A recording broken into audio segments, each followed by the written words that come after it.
A Deputación da Coruña entregou os premios PEL 2026. As iniciativas gañadoras abranguen dende a biotecnoloxía ata o xornalismo digital ou a artesanía sostible, cunha forte presenza do rural galego. A Deputación da Coruña celebrou no Coruña Estudio Inmersivo, na cidade das TIC, a gala de entrega dos premios do Plan de Emprego Local 2026, uns recoñecementos que chegan xa á súa 8ª edición e que se consolidan como unha das grandes citas do emprendemento na provincia.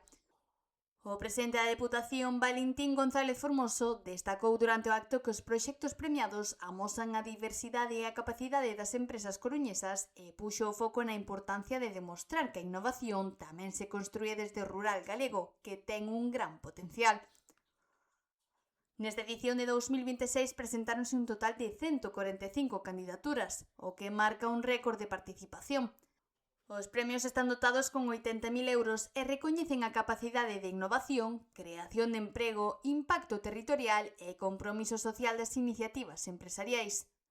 Na categoría de mellor iniciativa de territorio sostible, o premio foi para Encicas Bio, pola súa aposta pola economía circular e pola valorización da castaña galega. O Accessit foi para Viaiteiras. En mellor iniciativa empresarial singular, o recoñecemento principal foi para Frouma Atlantic Wood, que transforma madeira de bateas en mobiliario e arte contemporánea. O Accessit foi para Sanin Percusión Tradicional. A mención honorífica á mellor iniciativa transformadora do rural foi para Queizuar, polo seu modelo sostible baseado na modernización produtiva e no apoio ao sector gandeiro.